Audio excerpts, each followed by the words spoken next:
Swastiastu. Selamat siang teman-teman, rekan-rekan sejawat Ibu SLB Hukum. Terima kasih saya ucapkan untuk pertama kali atas kesediaannya menemani saya menyaksikan pembahasan yang akan saya lakukan di rekan-rekan sekalian dari hasil pembelajaran saya pada modul 1.4 tentang budaya positif. Sebelumnya saya juga minta maaf karena telah menyita waktu istirahat teman-teman sekalian. Yang pertama pada kesempatan kali ini,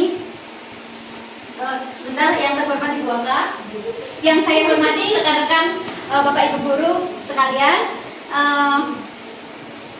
saya akan menyampaikan hasil dari rangkuman resum dari materi budaya positif di modul 1.4. Yang pertama, apa itu budaya positif di sekolah dan apa contoh penerapan budaya positif di sekolah kita? Mungkin Bapak Ibu sudah tidak asing lagi, mungkin pernah dengar juga tentang budaya positif. Apa sih sebenarnya budaya positif itu? Ada yang tahu mungkin budaya positif itu apa? Sebelum saya lanjut ke materi setelahnya tentang contoh-contoh dari budaya positif, Bu Gusti?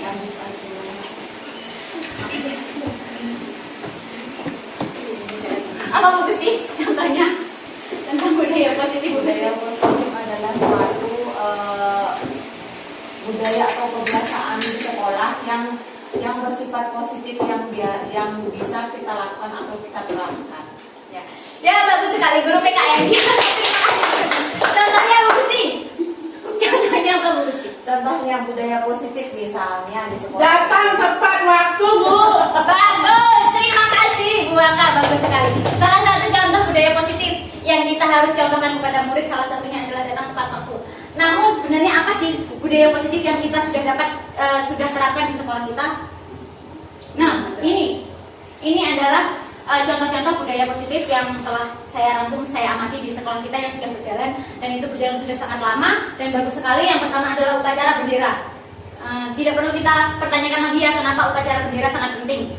Itu merupakan salah satu budaya positif. Kemudian literasi membaca merupakan juga salah satu budaya positif yang sudah kita terapkan. Menjaga kebersihan salah satunya adalah mencuci tangan, kemudian kerja bakti dan lain sebagainya. Kemudian ada berdoa bersama di setiap pagi, menjalankan ibadah, kemudian juga bergotong royong ketika ada kegiatan keagamaan atau kegiatan mungkin perayaan hari besar seperti itu. Itu adalah salah satu budaya positif yang sudah kita terapkan. Nah, pengertian budaya positif di sekolah sebenarnya apa? Budaya positif itu, budaya positif di sekolah yaitu nilai-nilai dan kebiasaan-kebiasaan di sekolah yang berpihak pada peserta didik. Agar apa? Agar mereka dapat berkembang menjadi pribadi yang kritis, penuh hormat dan tanggung jawab, seperti yang telah disampaikan oleh Bapak Pendidikan Indonesia yaitu Ki Hajar Dewantara, di mana beliau mengusung konsep tujuan pendidikan Indonesia adalah menuntun tumbuh kembangnya anak. Jadi kita sebagai guru bukan mendoktrin anak atau memaksakan anak untuk keluar dari kodrat yang dimilikinya. Jadi kita hanya berfokus pada apa sih yang sudah dimiliki anak dan itu kita kembangkan, kita tuntun. Seperti contohnya adalah sawah persemaian benih padi. Jadi di sana kita tidak bisa mengubah kodrat padi menjadi tanaman lain, misalnya menjadi tomat atau yang lainnya. Tapi kita hanya menumbuhkan padi itu saja sebagus mungkin dengan persemaian yang bagus, dengan pengairan yang bagus, pemupukan yang bagus. Jadi tidak keluar dari kodrat yang sudah dimiliki anak. Untuk tujuannya untuk apa? Untuk mengantarkan anak menuju keselamatan dan kebahagiaan yang setinggi-tingginya, entah itu dia sebagai individu ataupun dia sebagai anggota masyarakat. Next, nah, eksplorasi konsep. Jadi ketika nanti kita belajar di modul LMS Guru Penggerak itu ada namanya eksplorasi konsep, di mana di eksplorasi konsep ini sudah dijabarkan menjadi poin-poin apa sih yang harus kita pelajari. Yang pertama adalah perubahan paradigma belajar, kemudian disiplin positif, motivasi perilaku, kebutuhan dasar manusia, posisi kontrol, keyakinan kelas, dan segitiga restitusi. Berikutnya kita akan kupas satu persatu, yaitu perubahan paradigma belajar terlebih dahulu. Perubahan paradigma belajar. Pendidikan zaman kolonial Belanda, perlu saya bacakan atau tidak, karena sebenarnya kita sudah belajar di PMM bagi teman-teman yang membuka mungkin di pertama PMM kita sudah belajar tentang kolonial ya sepertinya. Rakyat hanya diberi pelajaran berhitung, menulis, dan membaca seadanya dan untuk kepentingan kolonial Belanda. Jadi pada zaman dahulu kala, ketika zaman kolonial Belanda, sistem pendidikan kita Indonesia itu mengadopsi dari Belanda, di mana mereka itu hanya memberikan pendidikan pada karyawan-karyawan atau apa istilahnya pedagang-pedagang atau orang-orang penting, pokoknya orang yang terlibat dalam pemerintahan yang menguntungkan Belanda. Jadi untuk rakyat, masyarakat itu tidak membawa keuntungan bagi Belanda, sehingga Belanda tidak memberikan pendidikan kepada masyarakat kita karena dianggapnya mereka hanya bisa bekerja saja, menggunakan fisik saja, mereka tidak butuh untuk membaca, menulis dan lain sebagainya. Namun kemudian beralihlah kepada pendidikan paradigma baru. Pendidikan berpusat pada murid untuk mencapai kebahagiaan lahir dan batin yang setinggi-tingginya. Jadi kita sedikit demi sedikit mengalami perkembangan di pendidikan kita. Dari yang dulunya hanya calistung, kemudian menerapkan sistem menghukum secara fisik, kemudian hanya diberikan seadanya pada orang-orang tertentu, kemudian berubah kepada walaupun hukuman fisik masih dipakai, namun kita sudah memberikan pendidikan merata kepada masyarakat. Nah, kemudian berkembang lagi, selain pendidikan diwajibkan untuk semua kalangan dan semua usia, kemudian ditiadakan sistem hukuman secara fisik. Akan kita pelajari selanjutnya. Disiplin positif. Dalam budaya kita, makna kata disiplin dimaknai sebagai sesuatu yang dilakukan seseorang pada orang lain untuk mendapatkan kepatuhan. Benar ya? Jadi ketika seseorang tidak patuh terhadap aturan yang sudah disetujui, maka dianggap orang tersebut tidak disiplin. Contohnya, peraturan kita adalah datang tepat waktu, atau masuk kelas ketika waktu mengajar ataupun keluar mengajar tepat waktu sesuai bel. Nah, ketika kita tidak menjalankan kepatuhan tersebut, maka disitulah kita kurang atau tidak disiplin. Nah, di sini sebagai pendidik tujuan kita adalah menciptakan anak yang memiliki disiplin diri sehingga mereka bisa berperilaku dengan mengacu pada nilai-nilai kebijakan universal dan memiliki motivasi intrinsik dan ekstrinsik. Kenapa? Apa ini maksudnya dari mengacu pada nilai kebijakan universal? Nilai kebajikan universal itu adalah nilai kebajikan yang sudah disepakati secara universal dianggap baik. Contohnya, menjaga keselamatan diri ketika kita harus bekerja, keselamatan kerja misalnya. Itu salah satu kebajikan universal yang sudah disetujui universal kan.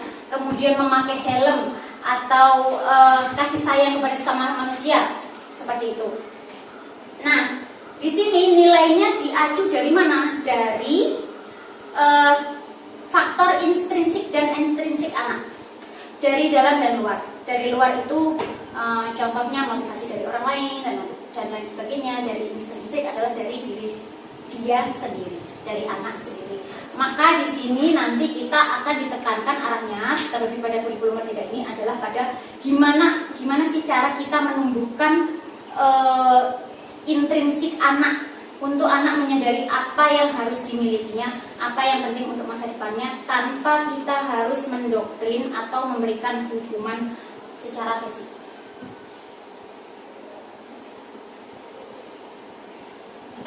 Disiplin positif merupakan salah satu cara menerapkan disiplin yang bertujuan untuk menumbuhkan kesadaran anak untuk melakukan sesuatu tanpa hadiah maupun tanpa hukuman. Tadi saya lupa menjelaskan tentang imbalan ya. Tadi saya hanya menjelaskan tentang hukuman. Jadi di sini kepatuhan anak itu bukan didasarkan atau ditekankan atau faktornya adalah dari apakah dia takut dihukum, apakah dia ingin mendapatkan imbalan dari gurunya karena dia sudah datang tepat waktu dan lain sebagainya. Jadi kita nanti akan menumbuhkan kesadaran dari diri anak tersebut. Kebutuhan dasar manusia. Nah, kebutuhan dasar manusia ini menurut yang sudah saya pelajari itu ada 5. Saya lupa ini menurut siapa. Yang pertama adalah bertahan hidup, kasih sayang dan rasa diterima, penguasaan, kebebasan, kesenangan. haus. Yang pertama adalah, tidak perlu saya jelaskan satu persatu sepertinya karena sudah sangat jelas. Saya berikan contoh pemisalan saja. Contohnya adalah ketika anak memberontak, misalnya dia berlari-lari keluar kelas, dia tidak mau duduk tenang di dalam kelas. Mungkin ada faktor kebutuhan dasarnya dia yang tidak terpenuhi selama ini. Mungkin di rumah dia kurang kasih sayang, mungkin di rumah dia kurang perhatian, atau setiap dia berbicara tidak pernah didengarkan, dan lain sebagainya. Nah, kita harus tahu apa yang ini berarti kita akan butuh komunikasi dengan orang tua. Kita harus tahu bagaimana dia di rumah atau di lingkungannya. Mungkin ketika dia melakukan pelanggaran, sebenarnya ketika dia memberontak atau ketika dia keluar kelas tidak mau belajar, ada kebutuhan dia yang hilang, ada kebutuhan dia yang tidak terpenuhi. Contoh misalnya satu, kasih sayang dari orang tua yang kurang. Jadi dia menarik perhatian orang. Jadi dia ingin gurunya lebih memperhatikan dia. Jadi dia merasa disayangi. Mungkin itu faktornya. Atau mungkin juga penguasaan. Mungkin dia nggak suka belajar di kelas karena dia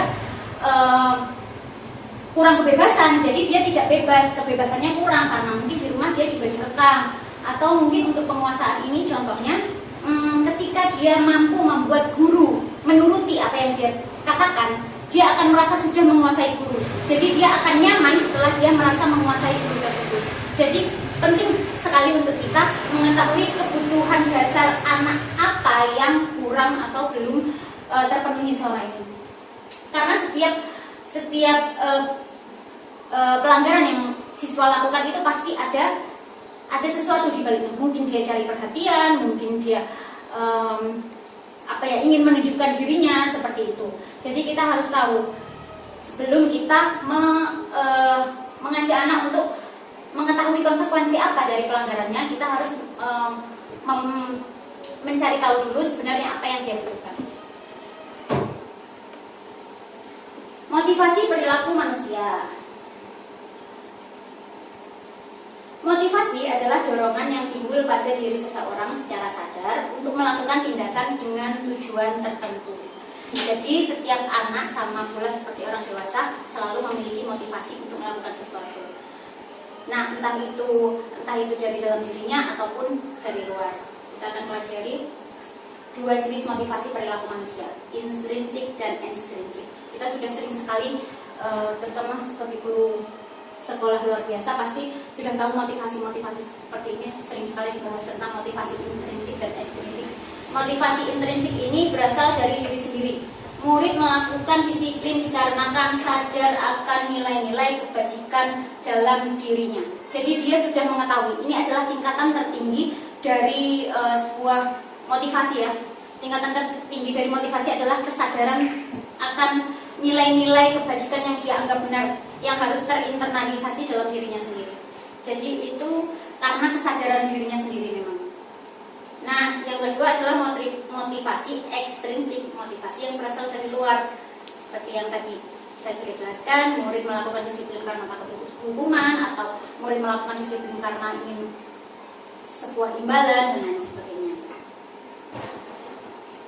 Konsep disiplin dengan identitas gagal.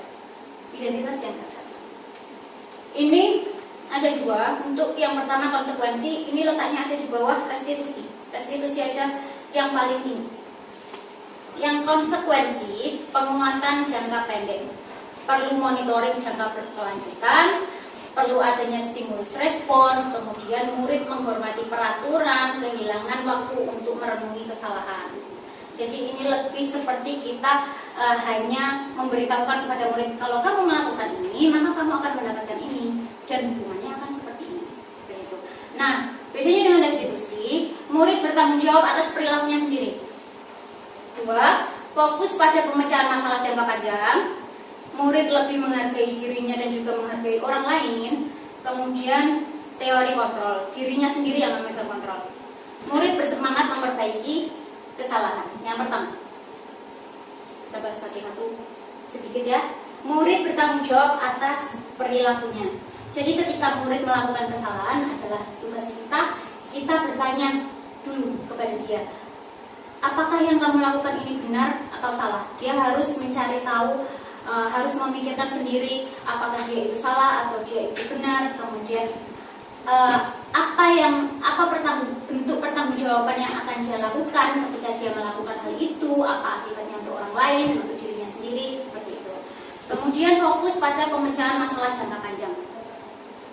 Contohnya seperti ini. Ketika anak mencuri, kita akan mengajak anak berdialog. Jangka panjang, ketika kamu melakukan ini terus-menerus, apa akibatnya nanti? Mungkin sekarang masih di bawah perlindungan hukum. Mungkin suatu hari nanti jangka panjangnya kamu akan bagaimana? Seperti itu. Pemecahannya harus bagaimana agar kamu meminimalisir perilaku-perilaku yang seperti ini. Seperti itu. Murid menghargai dirinya dan orang lain. Jadi murid akan lebih menghargai dirinya dan orang lain. Dia mampu untuk tindakan yang bagus untuk orang lain dan untuk dirinya sendiri, dan apa yang harus dia hilangkan. Kemudian dia yang memegang kontrol atas dirinya sendiri.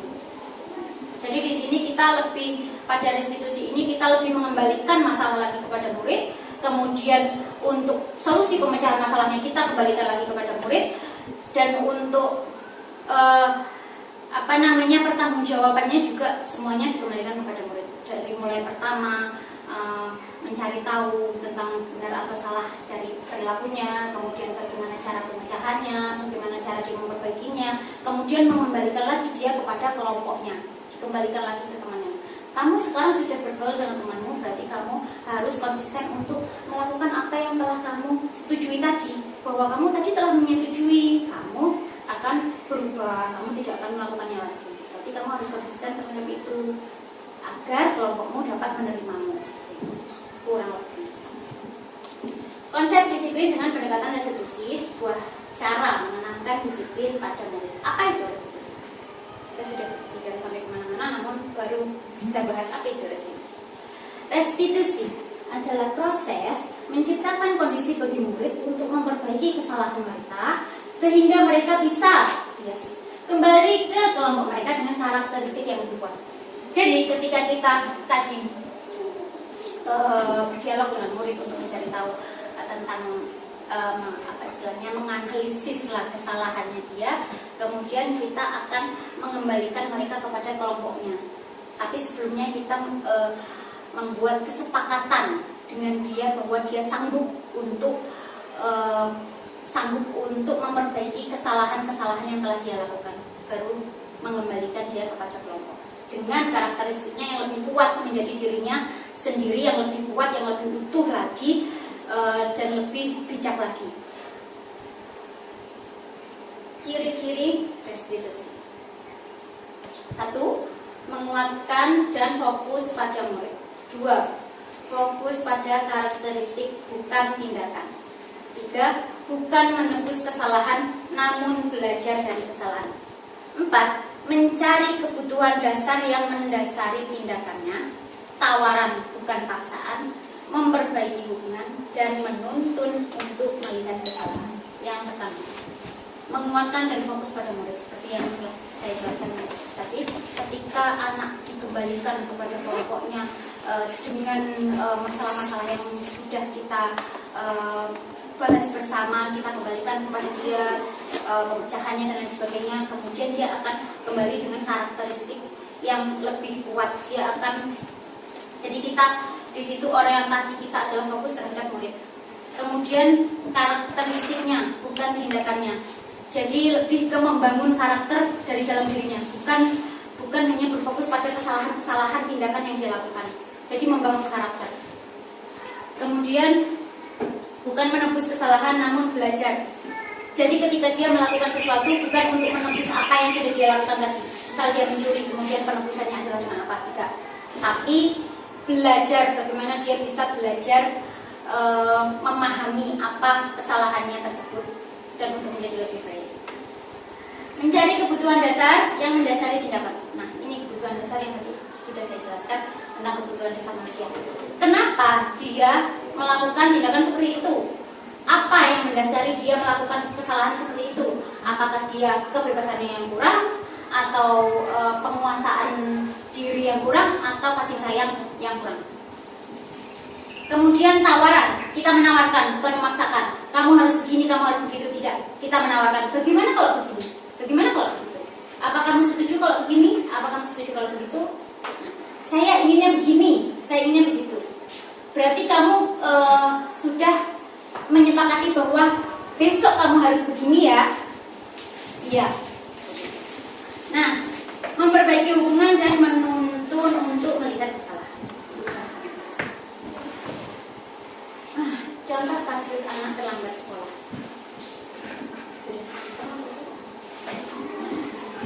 Contoh kasus anak terlambat sekolah. Hukuman. Murid disuruh, kok disuruh ya? Salah ketik berarti. Murid diminta berdiri di depan kelas 15 menit. Itu hukuman. Ya, sih? Oh iya. Oh iya. Nah, guru marah sehingga murid takut. Itu hukuman. Kok 15 menit? Terus murid disuruh menulis tindakan apa ini? Diminta menuliskan kesalahan mungkin ya tentang keterlambatannya 10 kali. Itu hukuman. Misalnya Pak Hendra. Itu mau jawab aja ya. Pak Hendra, anak terlambat datang ke lapangan. Pak Hendra menghukum anak lari. Karena kamu terlambat maka kamu harus berlari 10 kali. Itu hukuman. Nah, terus apa lagi? Apa yang biasa hukuman kita lakukan di kelas? Banyak sekali ya. Oh iya, benar sekali Bu. Itu kadang kita kelepasan ya, mungkin menarik, menjewer telinga dan lain sebagainya. Refleks, kadang itu kita tuh suka refleks. Itu hukuman. Guru marah itu termasuk dalam hukuman. Guru nggak boleh marah, harus selalu senyum. Walaupun tanggal tua ya. Konsekuensi ini apa? Konsekuensi ini berbeda dengan hukuman. Mungkin tidak didisiplin. Guru memberikan konsekuensi tetap di kelas selama istirahat. Guru memberikan konsekuensi untuk tetap di kelas selama istirahat. Beda tipis, cuman tidak bersifat menghukum. Seperti itu. Lalu guru tegas dan siswa menghormati peraturan. Ada konsekuensi ini, guru tegas dalam peraturan. Kalau untuk restitusi, ini adalah pendekatan yang paling humanis. Restitusi. Guru menanyakan keyakinan kelas dan membantu siswa menyelesaikan masalah.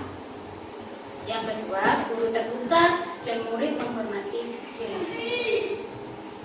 Sedikit saya jelaskan. Kalau hukuman itu sifatnya memaksa. Konsekuensi itu lebih tegas, cuma hanya saja dia tidak sangat tegas atau sekeras hukuman. Restitusi ini yang paling humanis. Ini yang diharapkan kita semua untuk pemiliknya. Jadi kita di sini menanyakan keyakinan kelas. Nanti di belakang akan saya jelaskan tentang keyakinan kelas. Dimana penting sekali untuk kita memiliki keyakinan kelas, bukan peraturan kelas ya. Peraturan dan keyakinan berbeda. Di sini keyakinan kelas. Contohnya seperti dan membantu siswa menyelesaikan masalah. Contohnya seperti ini. Di kelas misalnya beda datang terlambat. Sementara kita sebelumnya sudah murid maksud saya ya. Sebelumnya kita sudah membuat keyakinan kelas sebelum pembelajaran pada semester tersebut. Keyakinan kelas kita itu harus disepakati oleh semuanya, bukan guru yang membuat, tapi siswa yang membuat sendiri. Contohnya, jadi kita sepakat nih, kita saling sepakat. Kita tidak memaksakan. Pokoknya di kelas ini nggak boleh ada yang terlambat. Pokoknya di kelas ini nggak boleh ada yang tidak membawa buku. Di kelas ini nggak boleh. Itu bukan seperti itu. Jadi kita lebih ke kesepakatan. Ya, buku itu kan penting buat nulis. Berarti kita sepakati ya kalau misalnya kita nanti setiap hari dalam pembelajaran harus membawa buku. Bagaimana ya Bu? Atau mungkin anak punya usul, Bu saya tidak setuju kalau ada pertengkaran di kelas. Jadi saya tidak mau ada pertengkaran di kelas. Kita membuat kesepakatan untuk keyakinan kelas untuk saling menyayangi dan tidak ada perkelahian di kelas.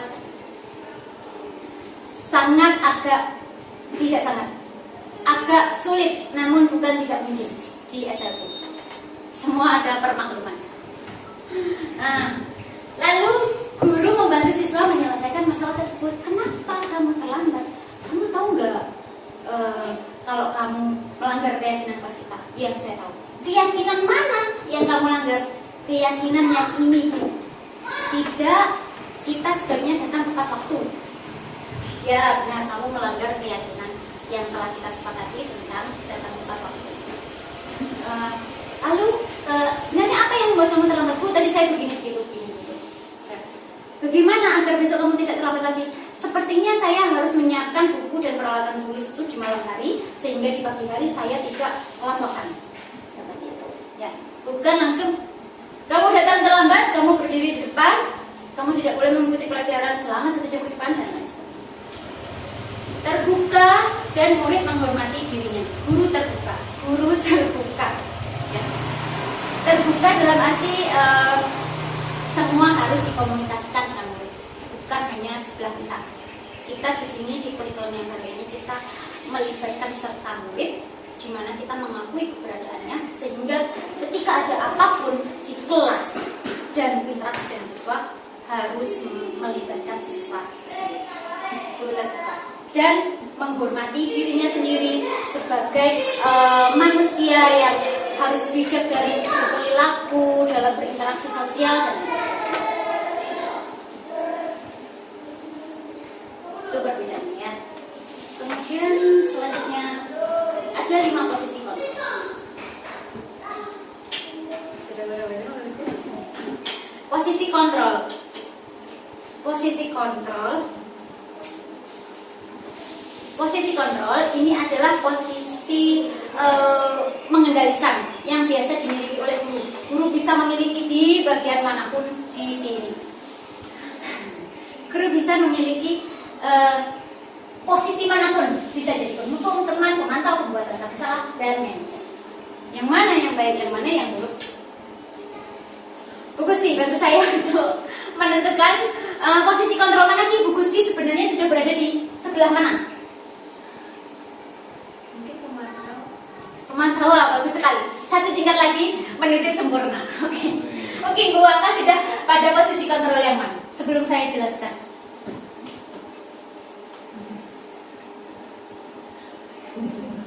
Kan dari kata-katanya sudah, oh kira-kira kalau pemantau seperti ini.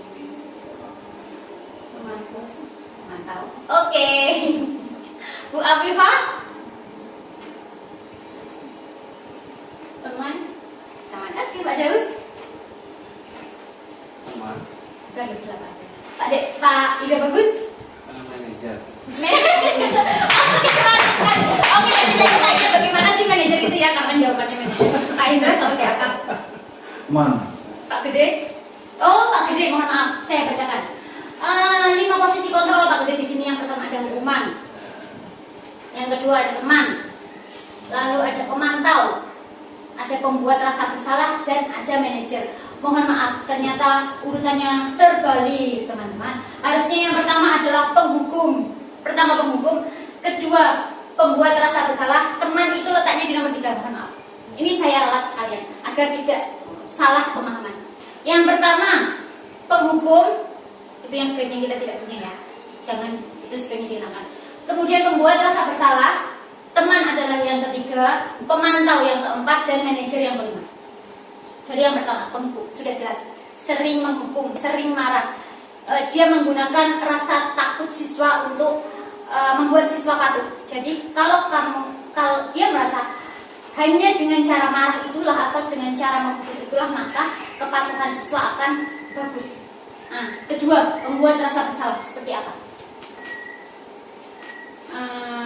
Gusti, ada pendapat? Membuat rasa bersalah seperti apa? Buangkan juga boleh, agar saya tidak terlalu. Karena di sini saya, mohon maaf teman-teman sebelumnya, saya lupa sampaikan, di sini saya bukan yang paling tahu. Tidak, saya hanya lebih dulu tahu. Paling tahu dan lebih dulu tahu beda ya. Saya hanya membagi apa yang sudah saya dapatkan sedikit. Jadi saya bukan yang paling tahu, sebenarnya saya masih miskin ilmu teman-teman. Mohon untuk sharing saja, agar tidak terlalu menegangkan. Membuat rasa bersalah, buatlah.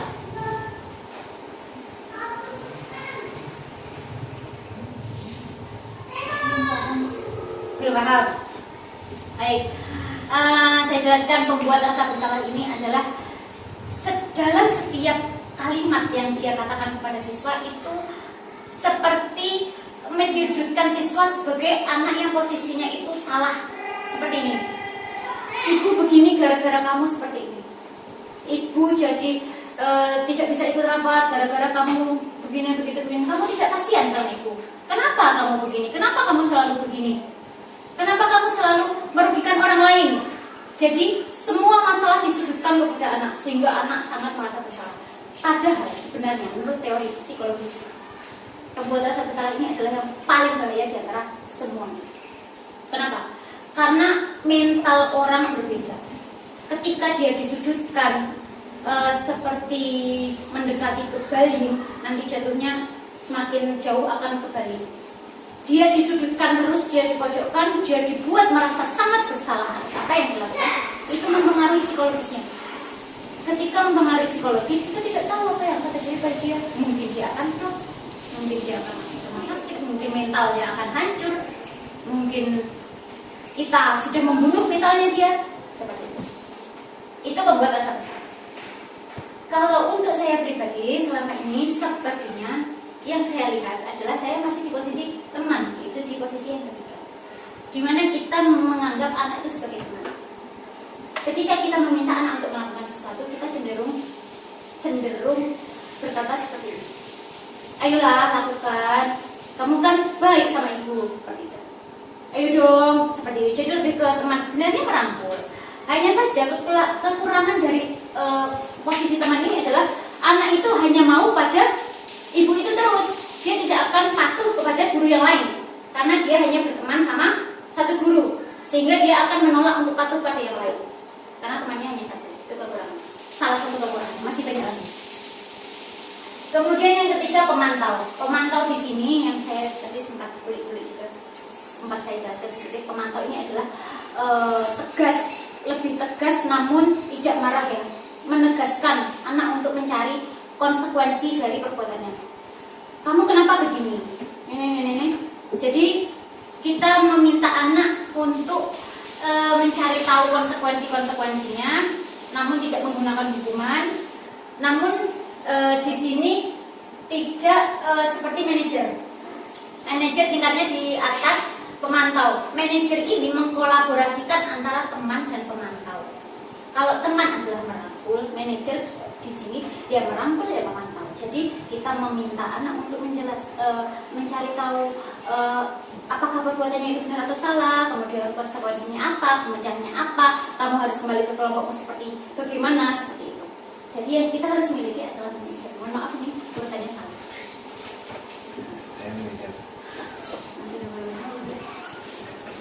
Contoh penerapan posisi kontrol. Sebentar ya. Jadi contoh penerapan posisi kontrol di sini contohnya adalah murid tidak memakai atribut. Ini sering sekali kita alami. Ya Pak Ida. Ya. Terima kasih. Murid tidak memakai atribut saat upacara. Yang pertama, penghukum. Gimana nih si penghukum ini melakukan atraksinya? Jadi patuhi aturan sekolah lalu berdiri di barisan lain. Jadi kamu harus mematuhi peraturan sekolah. Ini. Kamu berdiri di sana. Nah, pembuat rasa bersalah. Berapa kali Bapak bilang Bapak kecewa sama kamu? Pak kecewa sama kamu ya, Pak Daus mungkin pernah dikecewakan. Iya. Ngomongnya dalam sekali. Ya, di sekolah juga dikecewakan. Oke. Oh, di sekolah dikecewakan juga. Ya, maka dari itu, karena kita sudah merasakan bahwa kecewa itu sakit, kita tidak boleh melontarkan kata-kata kamu sangat mengecewakan, kamu sangat buruk sekali, kamu sangat bandel sekali, kamu nakal. Kamu sudah melakukan hal yang sangat salah besar ini, dan itu tidak boleh. Kemudian yang ketiga, teman. Ayolah buat Bapak Ibu guru bangga kali ini. Tidak apa berbuat salah. Tahu ya bedanya. Itu teman. Tidak apa-apa. Besok lagi jangan ya. Tuh, berarti itu teman. Tapi dia lengketnya hanya pada itu. Ketika kita menggunakan teman ini. Nah, kemudian pemantau. Kamu sudah melanggar apa? Nah, apa sekolah kamu sudah melanggar? kamu sudah melanggar peraturan sekolah yang mana. Nah, seperti itu. Dan apa konsekuensinya? Kita tegas di sini. Hanya kita tidak mengintervensi sangat dalam yang membuat anak terpuruk atau jatuh. Jadi kita ya sudah banyak sih kita menerapkan itu sebenarnya di sekolah.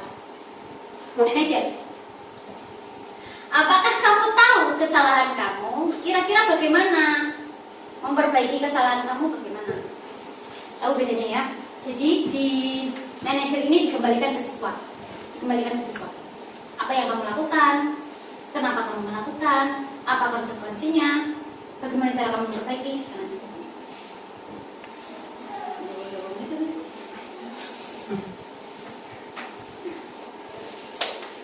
Keyakinan kelas. Ini yang saya bilang tadi ya. Keyakinan kelas, bukan peraturan. Peraturan itu sifatnya memaksa dan dibuat oleh sepihak.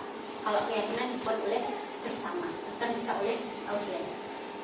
Dan tanpa memaksa, tanpa ada hukuman. Ketika dia salah, kita talk face to face. Nah, kenapa keyakinan? Kenapa tidak peraturan kelas atau tata tertib? Nah, ini. Pertanyaannya mirip-mirip dengan ini. Mengapa kita harus memakai helm saat naik kendaraan roda 2? Atau mengapa kita harus memakai sabuk pengaman saat naik mobil? Jawabannya untuk keselamatan. Dan jawaban untuk keselamatan ini adalah jawaban yang sudah universal. Maksudnya kita semua sepakat kan? Mau di belahan bumi mana? Sepakat bahwa helm dan sabuk itu adalah untuk keselamatan. Seperti itu. Jadi keyakinan kelas ini adalah berdasarkan nilai-nilai kebajikan universal. Hal inilah yang kita sebut sebagai satu keyakinan, yaitu nilai-nilai kebajikan atau prinsip-prinsip universal yang disepakati bersama secara universal, lepas dari latar belakang suku, latar belakang negara, bahasa ataupun agama. Jadi kita semua sepakat bahwa itu memang harus begitu. Bahwa mencuri itu salah, itu nilai-nilai kebajikan. Bahwa seharusnya kepada sesama orang itu harus saling mengasihi, menyayangi, harus saling membantu.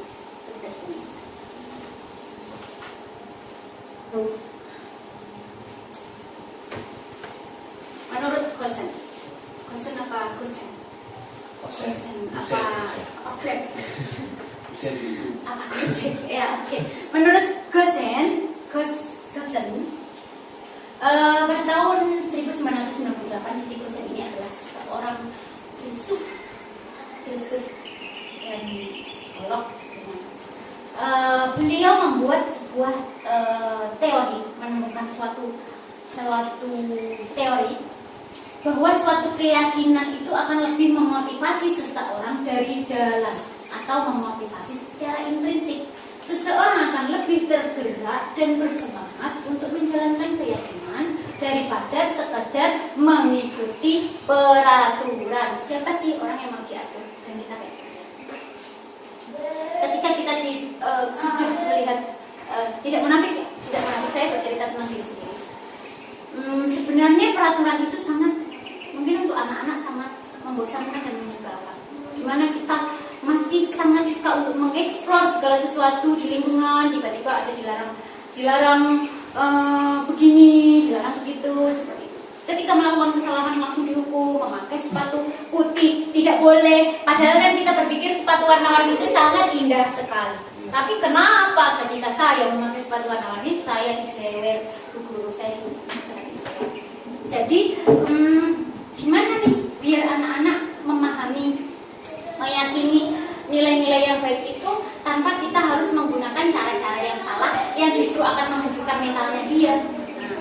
Caranya adalah dengan motivasi dari dalam, yaitu namanya itu di sini keyakinan dan peraturan.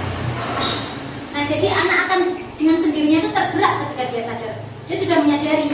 Jadi dia tergerak untuk melakukan itu, motivasinya dari dalam, bukan lagi dari hukuman, bukan dari imbalan atau dari perkataan siapapun yang ada di sekitar.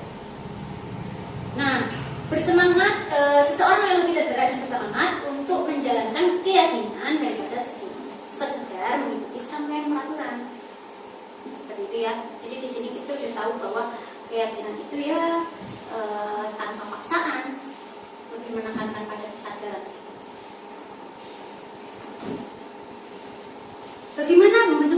keyakinan kelas sudah di ujung. Langsung semua sepertinya refleks melihat saya ya. Ketika saya sudah di ujung presentasi teman-teman, Bapak Ibu guru, bagaimana pembentukan keyakinan di kelas. Lagi sebentar. Nah, yang pertama lebih abstrak dari peraturan. Memang kalau peraturan itu seperti lebih detail. Sedikit saja agar mudah diingat, jangan banyak-banyak. Misalnya di kelas saya, sesama teman harus saling mengasihi, menyayangi, saling mengasihi, menyayangi. Ya, saja. Kemudian berupa pernyataan universal, sesuai dengan kondisi kelas agar mudah diterapkan. Kemudian dibuat dalam bentuk positif, sepositif mungkin. Semua warga kelas dilibatkan dalam pembuatan. Sudah saya jelaskan. Jangan sekalipun kita membuat keyakinan tersebut atas dasar diri sendiri. Menurut saya sebagai guru, kayaknya siswa-siswa saya ini bagusnya begini saja. Sebaiknya mereka tuh ditata seperti ini. Saya atur begini. Mereka harus kayak gini, harus ini itu. Tidak, kita libatkan mereka. Jadi mereka sadar, mereka kan terlibat. Ketika mereka terlibat, mereka lebih mengikut sertakan dirinya. Jadi dalam hati, sadarnya itu. Jadi masuk dia, oh kemarin aku sudah membuat keyakinan bersama guru bahwa aku tidak boleh terlambat. Bahwa aku harus membawa alat tulis setiap hari. Itu akhirnya kan nanti besok dia, wah kemarin aku sudah nempel nih di dinding keyakinan yang aku bikin. Gak mungkin kalau aku ingin melanggar itu. Kira-kira. Ya. Mas.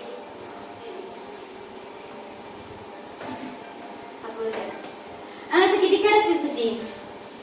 Nah, restitusi tadi yang sudah saya jelaskan tadi ternyata dia ada segitiga. Seperti ini. Validasi tindakan yang salah, menanyakan keyakinan, menstabilkan identitas.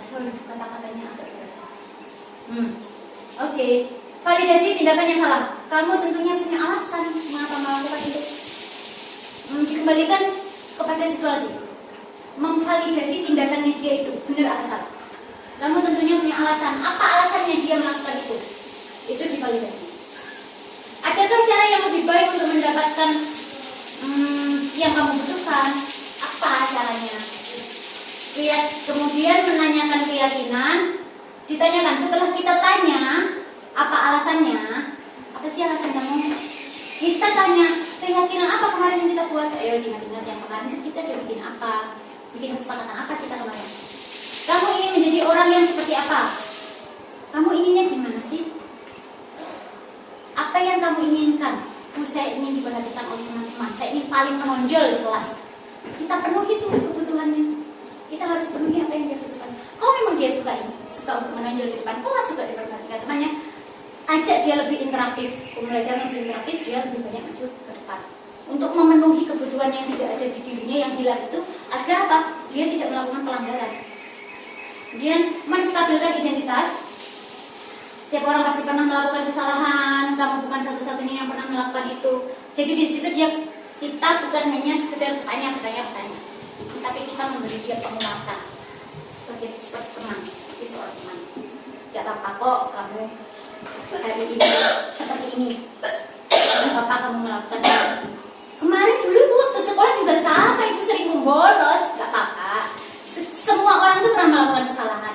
Mungkin sekarang kamu begini, besok ibu yakin kamu gak kayak gini lagi. Ya. Harus ada penguatan di dalamnya. Setelah itu dan sudah ketemu nih pemecahan masalahnya apa dan dia harus bagaimana dan kesepakatannya apa, kembalikan dia ke kelas. Ibu yakin kamu besok kalau pasti teman-temanmu, kalau kamu berubah lebih baik itu teman-temanmu lebih memuji kamu lebih gini sebagai contoh lain. Oke.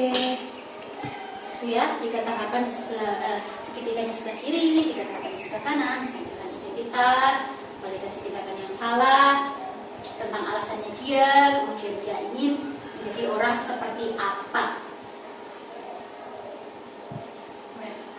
Proses pembentukan keyakinan kelas. Nah, ini sudah di penghujung lagi nih. Dari tadi penghujung terus, sebenarnya penghujungnya mana? Nah, ini penghujungnya.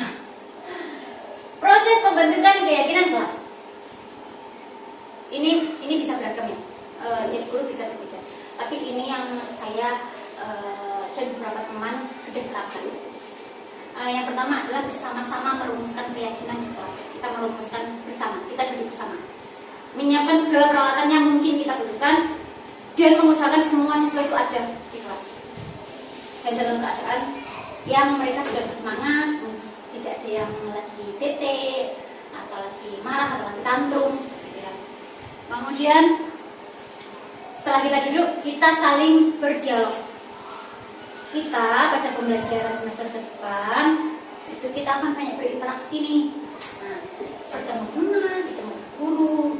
Nah, kita kalau di sekolah sebagai pelajar itu sikap yang baik seperti apa? Yang kamu suka dan yang kamu tidak suka seperti apa?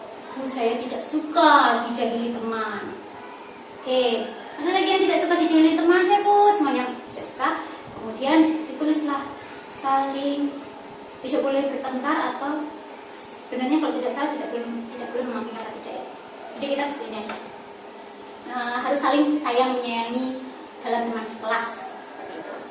Kemudian tentang datang tepat waktu seperti itu juga kita tulis. Ketika semua sudah setuju, kita bantu anak-anak menuliskan atau bisa juga kita bantu dengan gambar. Karena untuk anak hambatan berpikir kan pastinya mereka untuk kelas saya ya, kelas sekolah dasar kan mereka belum bisa membaca. Jadi mereka mengandalkan gambar. Dalam setiap pembelajaran selalu harus ada gambar. Jadi di situ menggunakan gambar bertengkar, mau ditempel.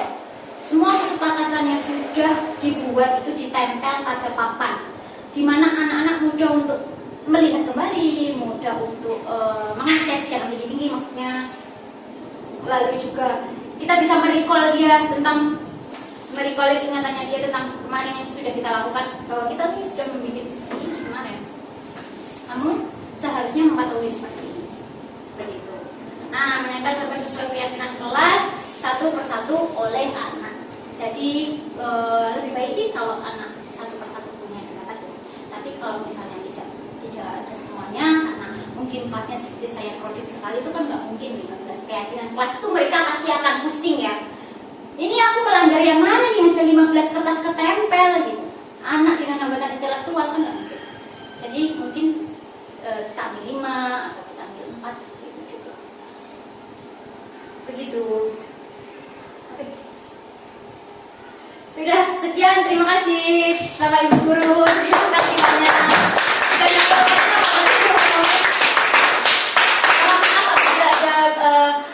Penyampaian saya yang mungkin kurang jelas, satu, mungkin kurang sopan, dua, dari tutur kata dan tingkah laku, saya mohon maaf. Di sini saya bukan sifatnya menggurui, saya mohon maaf juga. Saya sifatnya di sini hanya berbagi dengan teman-teman karena saya merasa saya adalah yang lebih dulu tahu.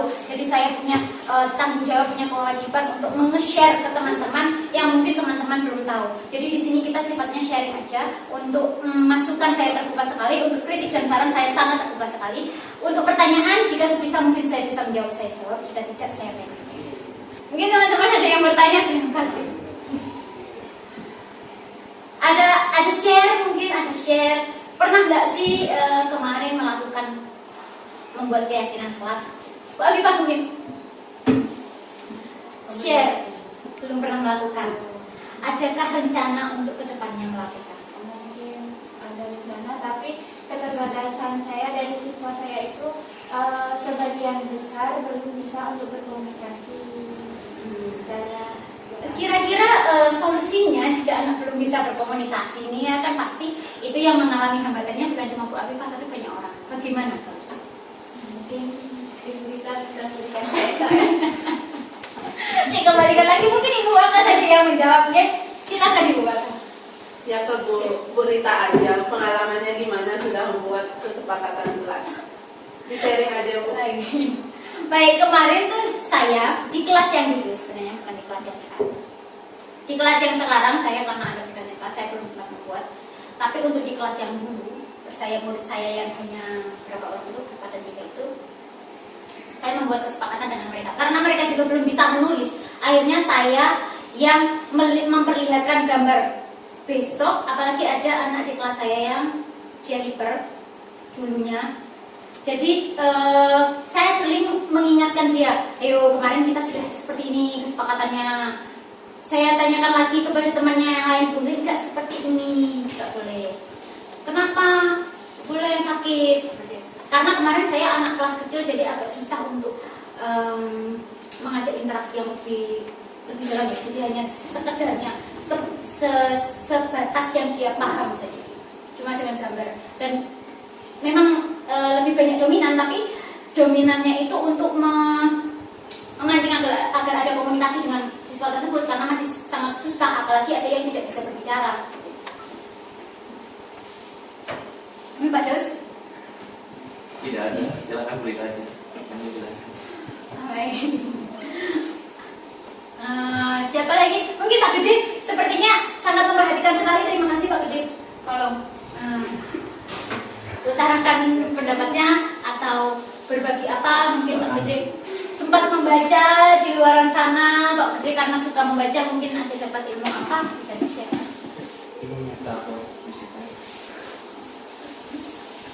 Apa namanya, dia dari penjelasan Bu Rita tadi tentang apa yang lima itu, yang teman, Oh ya, posisi kontrol. posisi kontrol ya.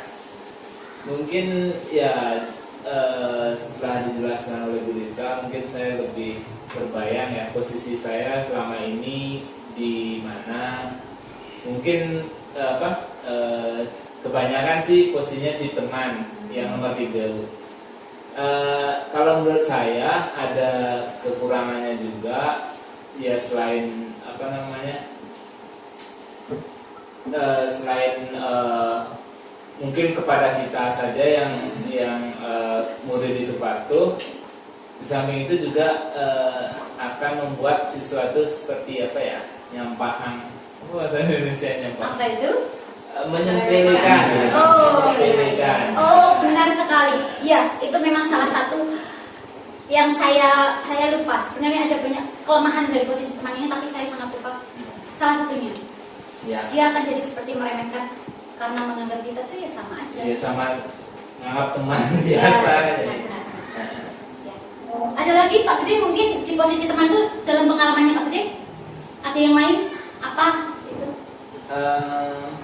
Mungkin ada kasus di kelas siswa seperti apa? Ya itu yang saya bilang, misalkan dalam kasus siswa saya si Cahya. Nah, ketika kita mencoba apa namanya, memposisikan diri sebagai temannya dia, teman untuk belajarnya dia, kadang dia melunjak. Dan ya itu menurut saya itu tidak bagus juga. Baik, benar sekali. Ngelunjak. Saya sendiri sebenarnya pada posisi itu, dan memang sangat susah ya.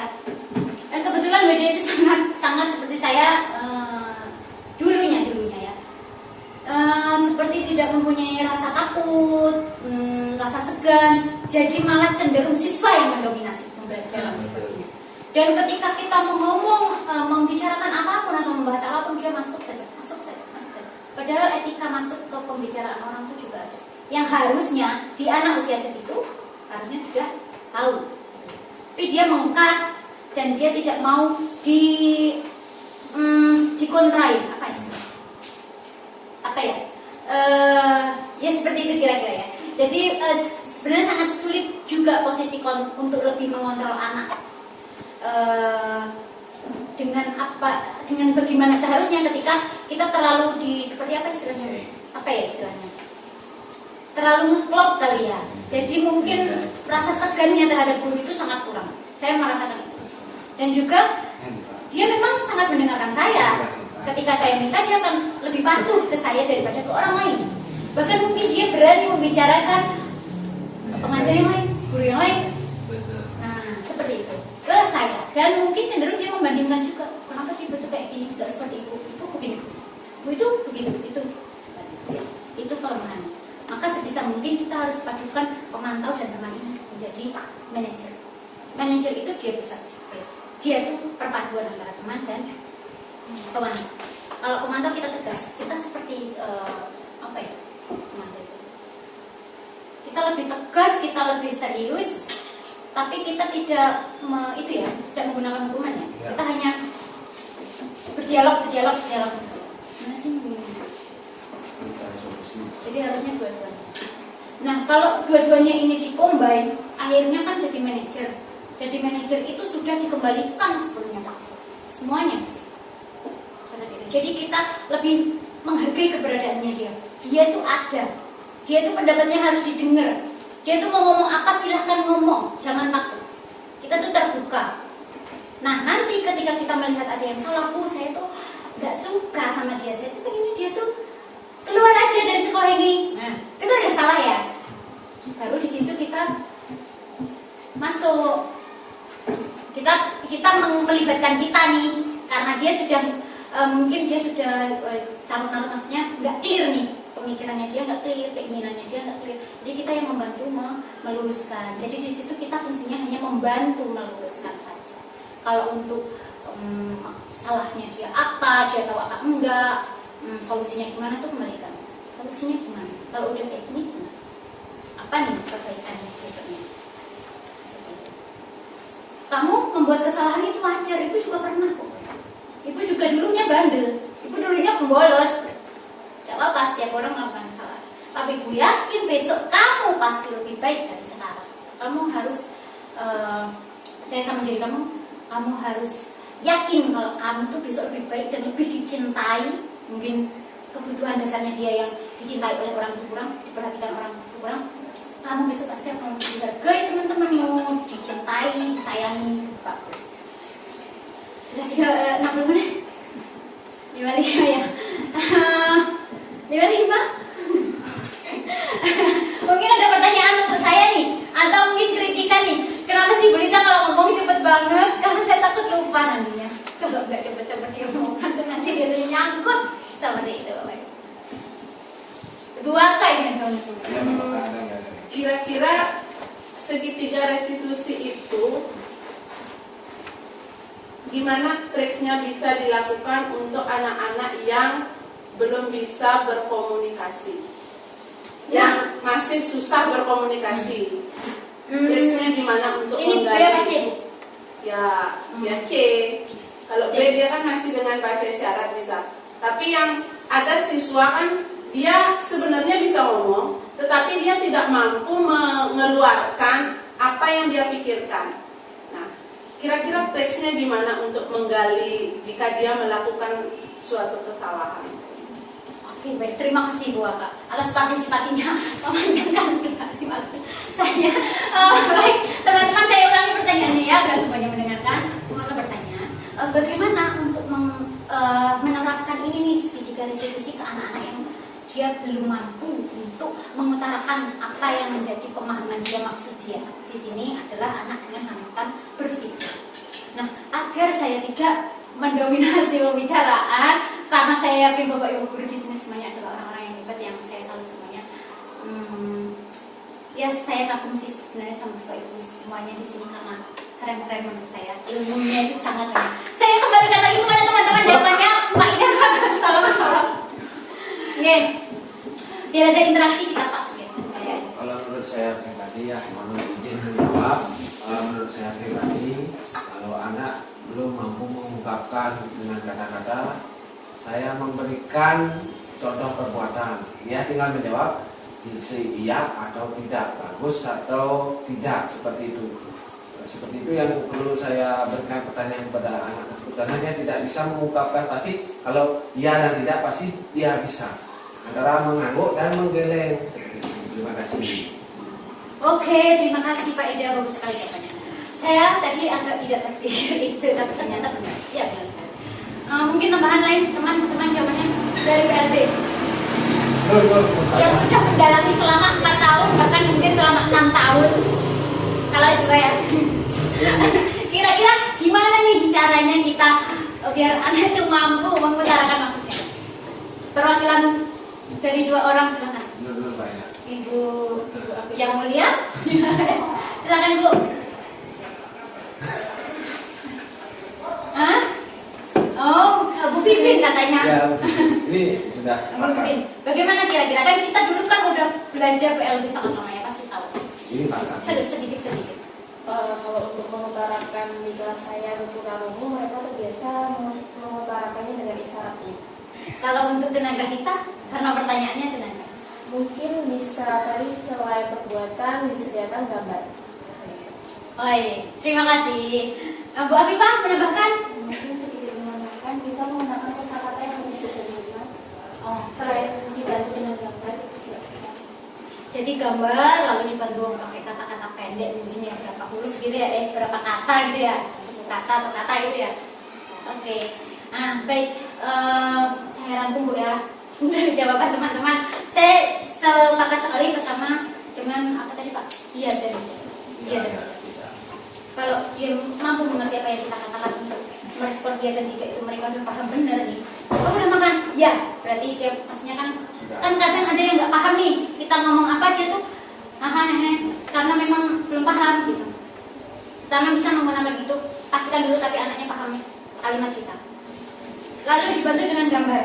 Saya memang selama menerapkan kepada anak saya itu yang kemarin itu saya banyak bermain gambar. Jadi saya banyak menggunakan media. Walaupun itu hanya dari HP atau enggak dari laptop. Seringnya sih dari HP. Karena tanpa bantuan itu sangat susah sih sebenarnya. Apalagi kalau untuk menanyakan kamu harus bagaimana, harus apa, itu kan udah ke yang agak tinggi ya. Maksudnya menganalisis dirinya sendiri itu kan kalau anak kecil apalagi SD itu kan udah sangat tinggi. Jadi kita pelan-pelan menangkapnya, step by step. Dari cari tahu dulu, kamu kayak gini salah apa enggak, temanmu dipukul sakit apa enggak, kamu kalau dipukul bagaimana, terus mau apa enggak, harusnya gimana nih, kalau enggak mau, kamu nangis nih dipukul, balik dipukul, itu yang kalau udah bisa kan, udah paham, kalau enggak pakai gambar, kalau enggak pakai, oh enggak, bukan sendiri-sendiri ya, digabung gambar dengan suku kata yang pendek. Karena untuk berapa menit ya seperti itu karena apa ya sebenarnya kalau di tata cara untuk pemberian kata dan kalimat di KPLB khususnya untuk anak balita itu ada aturannya Bapak Ibu. Jadi kita nggak sembarang kasih kalimat 5 bukan salah maksudnya dalam satu kalimat itu ada apa istilahnya kata dalam satu kalimat itu yang kita berikan sodorkan kepada siswa itu harus sesuai dengan usia mentalnya. Kalau untuk kelas 1 sampai 5 itu tidak boleh lebih dari 5 kata. Kalau enggak 4 kata 5 kata itu enggak boleh.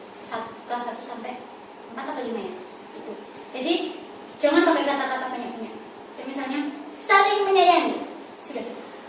Dia tahu kan menyayangi itu apa. Berarti enggak berantem. Berarti mungkin pakai kata yang bisa seperti itu mungkin bisa mewakili jawab. Mohon maaf kalau ada kekurangan mungkin nanti bisa share di belakang ya teman-teman. Nanti di bawahnya. Oh ya di komentar ke bawah. Mungkin ada lagi. Nah, berapa? Sudah? Oh iya terima kasih. Waktu kita sudah habis. Bapak Ibu terima kasih. Pertama saya minta maaf sekali. Saya tidak pernah berbicara di depan umum kecuali membawa acara di waktu itu. Saya minta maaf atas tutur kata yang mungkin menyakiti atau saya sengaja ataupun saya tidak sengaja, ataupun perilaku yang saya sengaja ataupun saya tidak sengaja mungkin ada kesalahan. Saya mohon maaf. Kemudian saya terima kasih sudah diluangkan waktunya selama kurang lebih 60 menit yang panjang sekali sebenarnya dan tanpa memberikan apa-apa. Terima kasih atas kekurangan dan kelebihan saya mohon untuk diterima apa adanya. Saya tutup dengan perawat Santi. Selamat siang, terima kasih. Pakai